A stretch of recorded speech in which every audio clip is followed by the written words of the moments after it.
সরস্বতী টুডু, আপনি কার সাক্ষ্য দেবেন? মেয়ে সাক্ষ্য দেবো। আপনি আপনার মেয়ের সাক্ষ্য দেবেন? হ্যাঁ। আপনারা ঝাপানডাঙ্গা থেকে আসছেন? হ্যাঁ হ্যাঁ। আপনারা 4 সপ্তাহ প্রার্থনায় আসছেন? হ্যাঁ 4 সপ্তাহ। হ্যাঁ। আপনাদের যে সাক্ষ্য আছে এখানে লেখা আছে আপনার মেয়ে উনি স্টাডি করেন, পড়াশোনা করেন, এর সাথে সাথে উনি স্পোর্টস মতলব খেলাধুলাও উনি করেন। হ্যাঁ। আর ওনার হবি যে আমি খেলাধুলা করব আর আরও কিছু বেস্ট কিছু আমার লাইফে আমি রেজাল্ট নিয়ে আসবো। হ্যাঁ।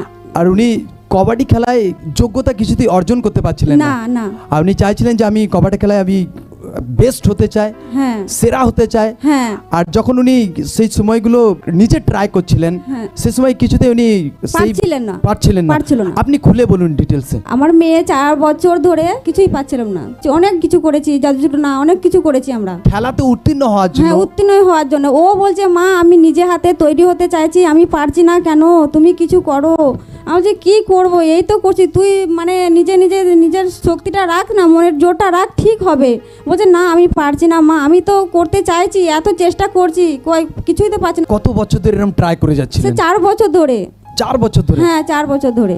কিন্তু আপনাদের মতলব আপনার মেয়ের চেষ্টাতে কোনো কিছুই সেটা হচ্ছিল না? না না।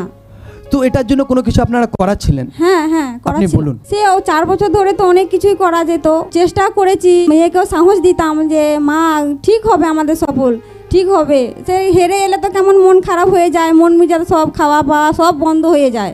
এটা চান্সটা মানুষের দরকার তো, যে গেলে চান্সটা পাবো। আমি সেই চেষ্টাতে করছি, আমি পারছি না কেন, এই আর কি। ওদের কোচটাও মানে ভেঙে পড়তো যে মেয়েগুলোকে নিয়ে যাচ্ছি ফালতু ঘুরিয়ে নিয়ে আসছি দেশ বিদেশে, শুধু ঘোরাই হচ্ছে, দেখাই হচ্ছে, কোনো কিছু সফল হচ্ছে না, এই আর কি বলতো। তো এইভাবে অনেক টাকা পয়সা খরচা হয়ে যাচ্ছে, খরচা হয়ে গেছে। পরিবার জীবনে কিছু আপনার হাজবেন্ড কিছু বলতো? হ্যাঁ বলছে কি হবে, মেয়েকে তুমি নিয়ে যাচ্ছ, ফিরে নিয়ে আসছো, আবার কিছুই পাচ্ছে না, কি লাইফে তুমি কি হাড়গোড় ভাঙতে চাইছো মেয়েকে, যে তুমি শ্বশুরবাড়িতে ওর খাওয়াটা সব সংসারটাকে ভাঙচুর করতে চাইছো, অনেক কিছু কথাবার্তা বলতো আমাদের পরিবার লোক।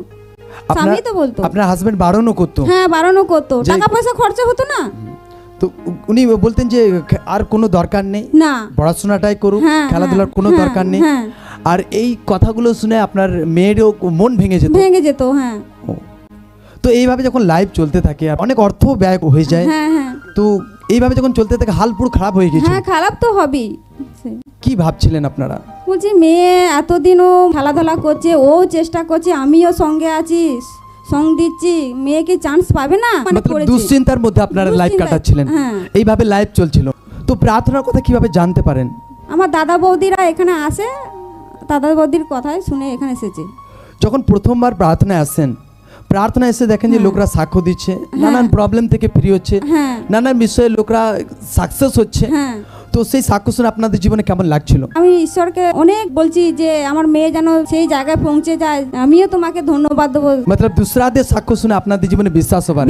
আপনারা দেখছিলেন যে লোকরা সাক্ষ্য দিচ্ছে, নানান বিষয় থেকে ফ্রি হচ্ছে, সাকসেস হচ্ছে, ডাউন বিষয় থেকে জীবিত এসে তাদেরকে উঠে দাঁড় করাচ্ছে, আর সেই সারে সাক্ষ্য শুনে আপনাদের জীবনে বিশ্বাস বাড়ে।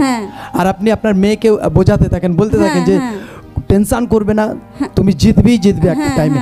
আর এইভাবে যখন বিশ্বাসে বাড়তে থাকেন, ঈশ্বরের দাসরা ওয়ার্ডকে রিসিভ করতে থাকেন, অভিষিক্ত যে অয়েল দেওয়া হয়েছিল সেই অয়েল আপনি আপনার মেয়ের জন্য ব্যবহার করাতে থাকেন, এইভাবে বিশ্বাসে থাকেন। তো যখন এইভাবে চলতে থাকে লাইফ, তারপর কি চেঞ্জিং আছে আপনি বলুন? এখন খুশি হয়ে আছি, আমার মেয়ে ডিস্ট্রিক্ট চ্যাম্পিয়ন হয়ে এসেছে, ন্যাশনাল পে চলে এসেছে। জোর সে মহিমা করুন সকলে। Hallelujah hallelujah hallelujah hallelujah.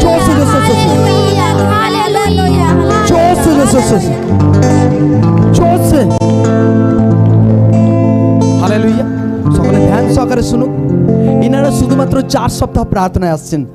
Inner মেয়ে স্টাডি করে পড়াশোনা করে, তার সাথে সাথে উনি খেলাধুলাও করেন।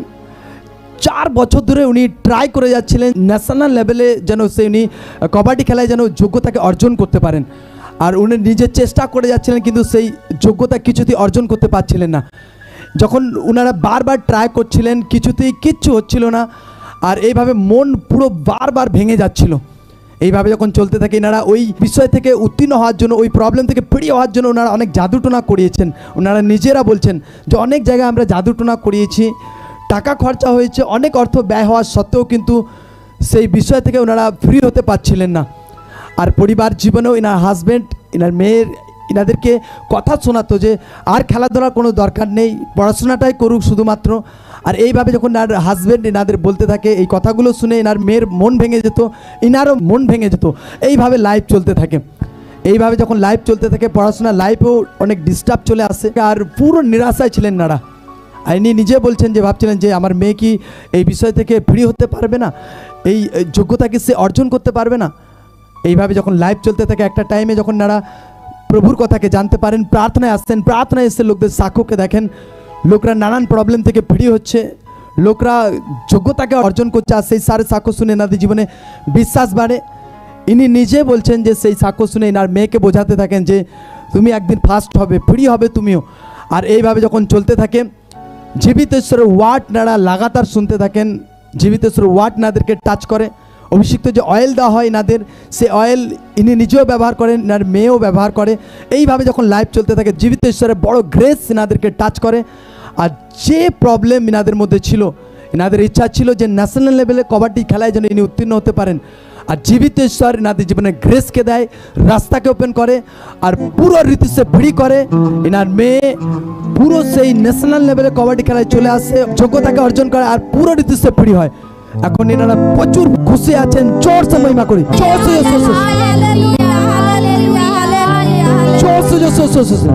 কতদিন হচ্ছে তার যে এই রেজাল্ট এসেছে? এক সপ্তাহ হচ্ছে। এক সপ্তাহ হচ্ছে। এক সপ্তাহ হচ্ছে।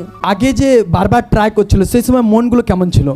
মন তো খুবই খারাপ, মানে যে মেয়েটা আর কি উঠতে পারবে না, সেই ন্যাশনাল আর করতে পারবে না। এত চেষ্টা করছি, মেয়েকে এত বোঝাচ্ছি। প্রার্থনা এসেছেন, প্রভুকে জেনেছেন, হ্যাঁ, জীবিত ঈশ্বর আপনাকে টাচ করেছে, আপনার হ্যাঁ, মেয়েকে টাচ করেছে, হ্যাঁ, আপনাদের উপর ফেভার এসেছে, হ্যাঁ, আপনাদের লাইফে ঈশ্বর তার জিতকে প্রকাশ করেছে। হ্যাঁ, হ্যাঁ। আর আপনার মেয়ে পুরো এখন এক সপ্তাহ হয়ে গেছে, হ্যাঁ, ন্যাশনাল কবাডি খেলাতে এখন পুরো চ্যাম্পিয়ন হয়ে গেছে। হ্যাঁ, হ্যাঁ। জোর से हाथ को उठे আরেকবার, জোর से জোর से हालेलुया। हर एक ব্যক্তিকে এটা বোঝা দরকার আছে, যেটা আপনার দ্বারা অসম্ভব কিন্তু সেটা জীবিত ঈশ্বর দ্বারা সম্ভব হতে পারে। কারণ ঈশ্বর সারিয়াম প্রকাশ করছে এনাদের জীবনে যে প্রভু জীবিত ঈশ্বর, প্রভু মহান ঈশ্বর। আরেকটি হাতকে উঠায় আর জোর से महिमा করে, हालेलुया।